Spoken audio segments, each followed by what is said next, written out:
If I show you, then I know you won't tell what I said. 'Cause two can keep a secret if one of them is dead. Hey guys, coming up for Pretty Little Liars, Season 7, Episode 15, The Eye Abides the Heart, and I was definitely looking forward to this episode. As you guys know, I think each episode that I reviewed of the last 3 got progressively better as it went on. There were more and more answers, and especially after the last one, which gave us kind of like a whole slew of answers, it really did seem like we are starting to move. And while that is the case, I will say it is definitely a very slow ride.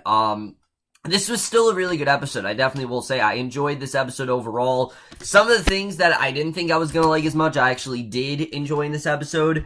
But I just feel that we're getting to that, we're crescendoing just a little too slowly. Things need to start happening, and there's just not enough happening right now. There's enough going on that I'm interested, but for a final season, this is just not really satisfying in the way I'd want it to. And maybe it's going to get better. I have a feeling it's going to get better. But as of right now, it's just not as interesting as I think it really could have been. And especially if they would have gone with either killing off Toby or something like that, I think it just would have benefited them a lot more. But either way, let's just get into this episode, which actually was directed, believe it or not, by Troy and Belzario. And I have to say, for a first-time director, she did an incredible job with this episode. I really did like her directing here.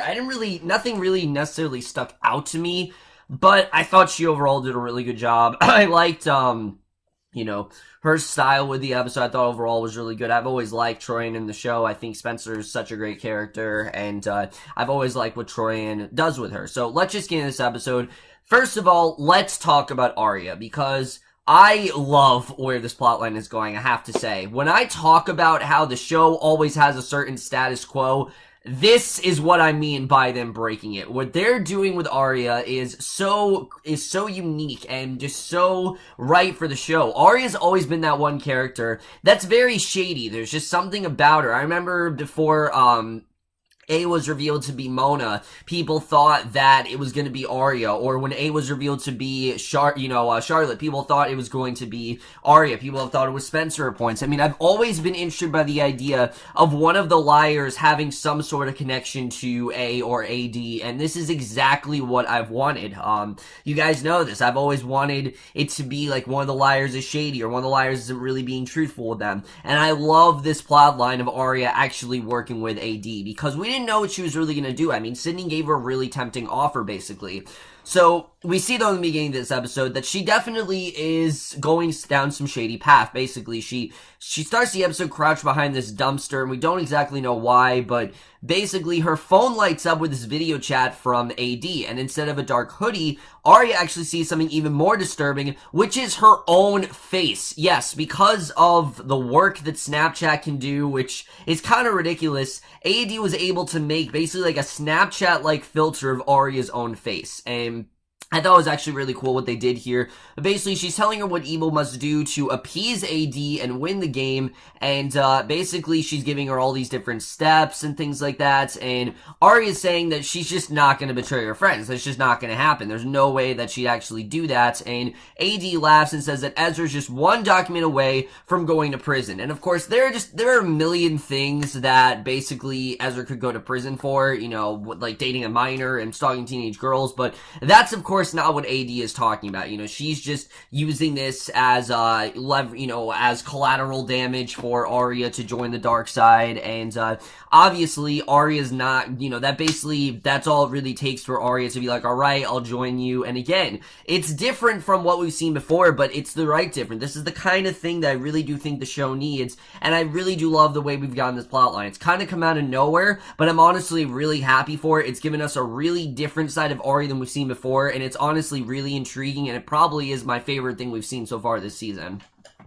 So Aria then spills about the liars finding Mary Drake and about Charlotte's real father. So we can tell immediately that she is definitely going to work for AD, which, I mean, she doesn't want to, but she doesn't really have a choice otherwise. So basically, Snapchat Aria looks freaked out and ends the call. And basically, you can tell this, AD really had this huge reaction to the tidbit about Charlotte's father. So there's definitely a possibility that there's something we don't know about, with Charlotte, because the way that AD reacted, it definitely seemed like something that she didn't know, or something that Aria found out that AD had no idea about, or she just could be having a really good poker face. I don't really know. I'm assuming AD's a she because it sounds like a she, but again, voice changers work wonders. So basically, all the stress of betraying your friends and having to FaceTime finally takes a toll.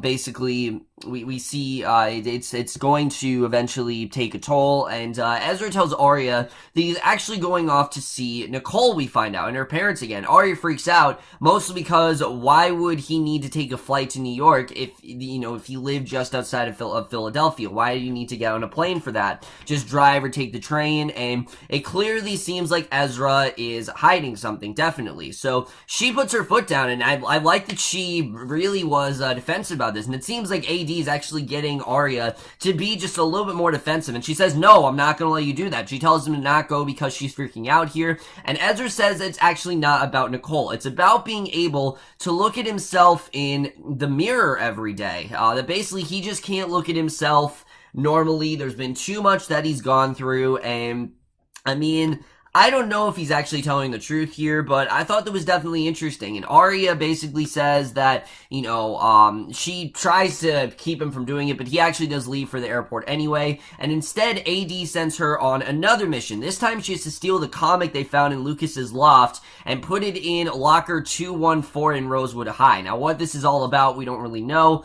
But she's walking around the high school at night. She's looking very shifty. She's jumping at every sound. I mean, clearly, she knows what she's doing. This can end up really bad for her. So obviously, she's trying to protect her cover as much as possible. But somehow AD manages to appear and disappear behind Aria to grab the file and replace it with this black hoodie. And Aria yells that she's never going to wear this. I mean, there's just no way she's going to do that. And AD says it doesn't have any leopard print or rhinestone skulls. Who do you think I am? Because, of course, Aria, I thought that was kind of a funny line. I like that AD's being like, look, if you're going to join my team, you need to look like me. I'm serious about this. This isn't something to joke about. And it does look like she is taking those steps to joining the team, and I actually did like what we got there. I thought that was overall really interesting, and I really did love what we did get with that throughout this episode. I thought, like I said, the direction to take Aria in this dark direction really is actually benefiting the show. But we see at the airport, Ezra's actually shocked to see Spencer talking to someone at a table, and I feel like we haven't had a lot of interaction between Ezra and another character that's not Aria for a long time, so I thought it was honestly really refreshing to see him interact with Spencer here. But Spencer's also acting insane, which is pretty normal, basically, because Ren actually, it turns out we see Ren, actually. Yeah, Ren's back for some reason, which, again, this kind of felt like a random cameo, but I understood why he was here. Ren's always kind of had this weird connection, and basically, he looks shocked when Spencer invites Ezra to stay for a drink with them, but Ezra's backing away from Spencer like she's got she's got the plague or something, and Ezra's girlfriend once had an entire art exhibition consisting of photos of creepy doll heads,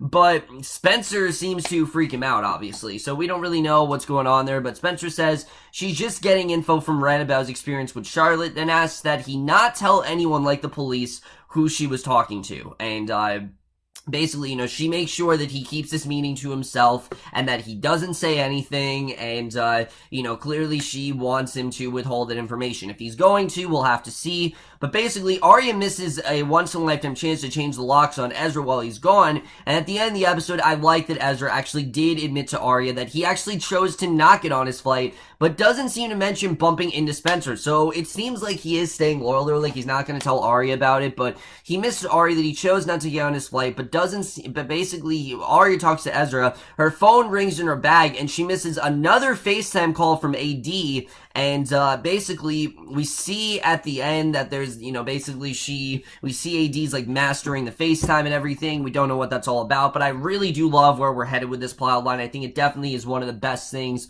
the show has done so far, and I can't wait to see where we go with this throughout the rest of the season. However, let's transition from what might be the best plots of the season to what is without a doubt the worst plot of the season. The twist between Allie and Emily was so dumb in the last episode. I mean, it made no sense whatsoever. It just seemed like a desperate ploy to get these two together. But I have to admit that the way they did start this episode, and the way they actually took this direction, I wasn't actually too upset about. I like the direction that they did take this story, and Paige especially I was very happy about. We're gonna get into that, but basically, we start up, we see Emily and Allie, they're talking about what to do about the baby and wondering who the father is, and I like that Emily's saying, look, it's your baby, do what you want to do with it, she's not really... she's not going to make a decision. I like that she's letting Allie make the decision, but she has a drunk heart-to-heart with Spencer, and she realizes she actually wants Allie to keep the baby. Even though she told Allie you can do what you want, she wants you to keep the baby. Even though she keeps telling Allie that's her decision, Emily finally breaks down and admits to Allie that she would actually prefer if she kept the baby. And Allie seems pretty freaked out by this turn of events. I mean, obviously... what is she going to do with this baby? How is she going to raise it? We don't really know why they would want a baby, and this didn't make any sense to me. Why would Emily want this baby? I mean, there's so much going on with them. Why do they need it? I mean, I don't know what they're going to do with a baby. I mean... obviously, I just don't think they're at a point in their lives where they should be raising a baby. I could be wrong, but I just don't feel like they're at a good point in their lives. So, at first, Emily isn't very straightforward with Paige, but eventually she does invite her out for drinks. And as we know, Paige wanted to stay. Like, Emily thought she was going to leave, but Paige actually is trying to stay, and she tells her the truth. And she tells Paige she wants Allie to have the baby, and Paige knows she's going to have to consume all the alcohol and rosewood to get through this conversation. And basically, over the course of the series, Paige is kind of, like I said, Paige is not really someone that I've really enjoyed. I think she's just really been someone who's just there to create problems. I've never really believed that Paige and Emily, yes, at one point they did have a relationship, but I just feel like they've moved past it at this point. And Paige in general, I've not really enjoyed her inclusion on this show. I feel like this season especially, it's just felt so random. Like, we just have another cameo in there, and I don't know why she's been on what has essentially been extended cameo. It just felt so random to me, and I didn't really feel like she needed to be here. But basically, we see that she tells Emily she's learned so much from loving her. Paige actually gets a brain in this episode, believe it or not. Like, Paige actually makes a very smart decision, because she tells Emily she's learned much from loving Emily, including not to be greedy. Also, she probably learned that going to work is, there's a lot of things she also learned as well. And Paige says she's had to say goodbye to Emily 3 times, and she's just not going to, she won't, have to do it again. And they kiss and cry, and she walks out with her dignity intact. And I thought that was really surprising that she actually did walk out of Emily's life. But we realized why that was, because she goes to Allie's house to confront her about her feelings for Emily, because she wants to make sure that Allie really does love her. She doesn't want Emily to be rejected by Allie, but Allie can't really say the words. She does, however, more or less say that she does love Emily. And I thought it was a good plotline, I will say. I did like the way that Paige got her to reveal that, and she says she loves the way that Emily looks at her, the way that Emily sees the best in her, even when she doesn't see it in herself. And Paige knows all this means is that Allie really does love Emily, and because of that, she just doesn't really have a place in Emily's life anymore. And it's sad, but that's kind of what Paige comes to the realization of, is that she just doesn't really have a place there anymore. She tells Allie that they're going to have a beautiful baby, and I was really surprised. I mean, I really loved how mature Paige really was about this. I was expecting to get this really dumb love triangle, and I'm glad we didn't go there. Paige just kind of realized that she just didn't really play a part in Emily's life anymore, and if she's gonna have a baby with Allie, then there's no reason for Paige to continue doing what she's doing. And I like the way this ends. We see Allie, she actually confronts Emily that she's keeping the baby, and the two hug, and the story is still really bad. It's not anything good, I definitely will say. This didn't make me like this twist any more than I originally did. I still think it's really fucking dumb. But I did like the way that it was being handled. I thought the way that they handled this honestly made a lot of sense. I like that Paige ended up leaving on her own. Like, this wasn't something where, Emily forced her to leave or Allie wanted her to leave. She left on her own terms because she genuinely felt like she just didn't really play a role in Emily's life anymore. And I thought it really did make a lot of sense when she did that. I actually really did love the way that that was handled, and I can totally understand where Paige is coming from in that regard. So I was completely fine with her leaving. I'm not upset that she actually did leave here, and, I thought it was honestly a really good ending for her character, and I do think it's the true ending. I don't think we're going to see this character again. I think it was the right way to end her character. I don't really think she ever should have been reintroduced in the first place, but I don't think they could have ended things better than they did with her here. I mean, seemingly she suddenly was somewhat mature about it, and that's very uncharacteristic for Paige, but because of how well it was handled,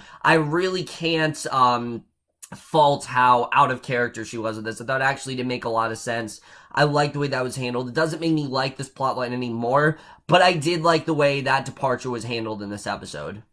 So then we go to Hanna in this episode, and I have to say that Hanna as a character is like the one character this season I don't really feel like has an actual, like, legit storyline. I feel like they're just kind of doing whatever with her. We had, like, the fashion thing and whatever, but here, I thought she actually had a pretty good storyline. Basically, she doesn't want to believe that Lucas is involved. She wants to believe that he's innocent, but all the clues seem to be pointing in his direction. So, there's that comic and everything. So they go through his loft and they find this hand-drawn comic called Arcturus in his collection. And the comic was created by Lucas and Charlotte and involved a bullied boy. And Hanna wants to think that, maybe Lucas knew Charlotte when she was Charlie, and maybe they had this friendship and everything. Maybe it wasn't because of the fact that, Lucas is involved with AD. Maybe it's not that. But later the evidence begins to stack up even more strongly against Lucas when Mona shows up to tell Hanna that Lucas sold the space for Hanna's business. And I've said it before and I'll say it again. When Mona's on the show, this show is just better. It really is. I mean, Janelle Parrish is so good as this character, and I love what we got with her in this episode. The way that Hanna's basically trying to get her to, like, shut down the board game, but Mona's letting her know, look, that's just not going to happen. And basically, Hanna finally snaps, and because Mona shows up to tell Hanna that Lucas sold the space for Hanna's business, and Hanna finally snaps and takes Mona to the board game to ask for help, and Mona practically faints when she sees Liar's Lament. It's love at first sight. I mean, she is so giddy about this. It was so weird to see, but she looks over the game, marveling all the craftsmanship and how AD made all of Rosewood into a dollhouse, and yeah, there is something to definitely say about that. There's something so meticulous that AD did here. I mean, remember the dollhouse that they were in? I mean, Mona was a part of that. So yeah, Mona is always going to be a little bit crazy, and we definitely see that here. But she's literally geeking out over someone torturing the liars, and basically, when the board game tries to knife her in the face, she actually giggles. Like, I was surprised by how happy Mona was with this board game, as she actually was. And she tells Hanna that the game's actually running off of batteries, and that it's mechanical inside. And the liars have to finish the game before the batteries run out. They want to try to take them out, but unfortunately that's not going to happen. So she asks Mona for help in beating the game, because Hanna knows that her turn is coming up. And Mona basically tries to back out. She says she's addicted to playing with people's lives, and getting back in the game would actually be too much for her. And I like the way they did this story. We can see that Mona, yes, she definitely has gotten better, but she still is a bit psychotic, and she's always going to have that in her. And by looking at this game, it's reminding her of when she was crazy, and when she was in that psych ward, and when she enjoyed torturing people mercilessly. I mean, this is reminding Mona of all of that. And basically, Hanna dangles the promise that it will be even more satisfying to beat the game, and Mona looks like, we don't really know. I mean, Mona obviously is not into this, so I mean, if I was Hanna, I'd just back off. Obviously, Mona doesn't want to be involved. I really did like this plotline, though. I think it's interesting. I think there's definitely something that Lucas is hiding. We don't know what that's all about, and I'm definitely interested in getting into more of that in the next several episodes. And then finally, guys, let's get into Spencer real quick, because there is quite a lot of stuff going on. There's the stuff with Ren. Basically, the whole thing in this episode is she's trying to reconnect with Mary Drake. Now that she knows the information about Mary, she's now trying to reconnect with her through some really unconventional methods. She's like sending her messages in a bottle, and she's hoping that Mary Drake does see these, and basically we see that, unfortunately, Marco is paying a lot of attention, and he follows her to a meeting spot with Mary Drake, and Mary thinks that Spencer brought the police on purpose, and thinks that maybe Spencer's there to arrest her because, oh, maybe, holy shit, maybe they know that I killed Jessica, and they're here to arrest me for that. So, you can tell that Mary is growing very paranoid, and understandably, I mean, Mary did a lot of fucked up shit, as we know, so she should very well be paranoid, and I don't think Mary's gonna get away with this stuff. Like, I don't see Mary just getting away towards the end of the show. I don't see that happening. But Spencer has much bigger problems to worry about, because Marco is clearly starting to put things together. He's, he's honing in on the liars as suspects in Rollins' murder. Basically, he talks about, we see here is basically he talks about how, is she so interested in Mary because she thinks that Mary is suspicious? And Spencer kind of has to go along with the story that no, she doesn't think that, but he's quickly starting to put things together, especially because we find out that when Marco and Spencer met on that drunken night at the Radley, she made a huge mistake. She wasn't paying attention to what she was doing, and she paid for their drinks with Archer's credit card. And basically, the worst thing about that is that the receipt for the purchase on his card has her name on it. So Marco actually pulls that receipt that there won't be anything that he can actually do to help her. So whenever he does pull that out and finds out, then that is going to be her, that's going to be her problem and not his, and I don't really know where that's going to go, but that is the way this episode ends. Let's just get into this episode and where it's going to take us into the last few episodes of the show. So overall, guys, I'm not going to lie, this was a good episode. I thought there was a lot of interesting stuff going on here. Let's first talk about what's going on with Spencer. Like I said, Marco is clearly growing very suspicious, and he quickly is starting to put things together. And I think the more that he does put things together, the less, the more likely it is that we could end up in the show with some of the liars in jail. I mean, I don't think that they're just going to get away with this. I mean, something like that you don't get away with, and I think he is going to start to put things together, and whenever that does happen, that's really going to affect Spencer and all of them, and who knows really where that's going to go. I think that definitely is going to be very interesting to see where we do end up going with that, because I've really enjoyed that plotline, and I don't think we've shed enough light on it, and I do like the way that Marco is starting to put things together there, so I think that definitely is very interesting. As far as Ren, I don't know if Ren's really involved with this. I really don't. Obviously, Spencer's not entirely sure if he is, but the fact that Ezra is withholding this information from Aria is really not a good idea at all. She clearly is starting to get suspicious, and I don't know what that really means for them, but I do love where we're headed with Aria. I love this really meaty storyline of her possibly turning dark, and her basically have to be part of the A-team. Like, she has to wear the black hood, she has to do all these things, she has to go turn against her friends, she has to lie to them. I mean, she has to do all this stuff that she's really not okay with, but AD is outright threatening her and Ezra, and obviously, Ari's not going to let Ezra go to jail, so she kind of has to do this, and I really do like the direction that's going. I think overall that definitely is very interesting. I think it definitely is the right thing for the show. The fact that they made Aria evil, not evil, but they're taking her in this more darker direction, again, is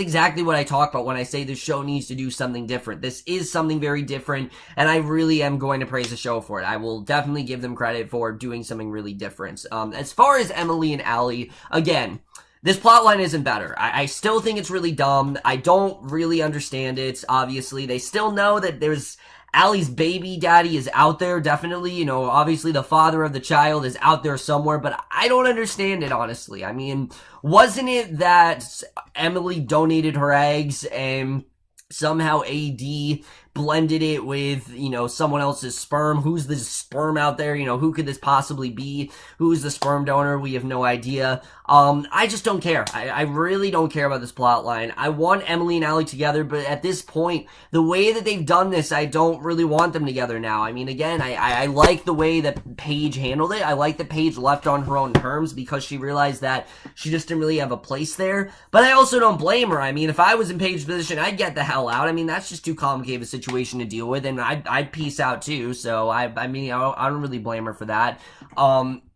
And I thought, again, the way they handled that was actually really well done. I definitely will give them credit for that. And I did like that Allie admitted that she really did love Emily. I've always been kind of like 50-50 with that. Like, some of it feels real, some of it doesn't. This episode does confirm that her feelings for Emily are, in fact, pure. And I did like seeing that. I just wish that they would have gotten these two together on different circumstances. The fact they got them together over something like this, it just feels really desperate, and it feels really dumb, and it just feels like this is just Marlene King pushing to get these two together, and I don't like it. Maybe it's gonna get better as it goes on, but right now, as of right now, I just think it's a really dumb plot, and I feel like, again, it's just kind of here, just to get these two together, and I'm really not that much of a fan of it.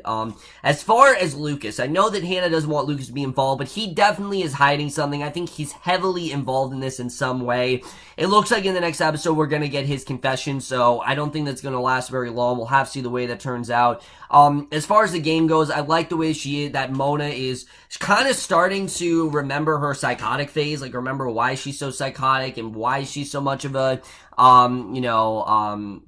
why she's so much of a psychopath and things like that. So I'm definitely looking forward to seeing really where that's all gonna go. I think as we close in, like I said, I don't think Mary's gonna get away guilty. I think the liars aren't gonna get away with this. I think definitely stuff is starting to add up here. It's just happening a little bit too slowly. I really would like this stuff to start to happen not as gradually as it is, especially when we're this far into the second half of the season. There should be a lot more intense stuff going on, and there is, but I just don't feel like there's enough going on. I feel like we focus too much on the relationships, that we're not focusing enough on the real mystery. But focusing on Aria turning the dark side and Marco starting to put things together, that's the kind of stuff we need more. Hannah worrying about Lucas, this is the kind of stuff we do need more of. But I just feel like we need more going on. There's just not enough going on for me. I really do hope these next few episodes, more does start to happen. I did enjoy this episode overall. I was overall satisfied with it. I did think it was a good episode, but it just wasn't again, I just feel like there should be a little bit more going on than there is. And I am going to give Pretty Little Liars Season 7, Episode 15, In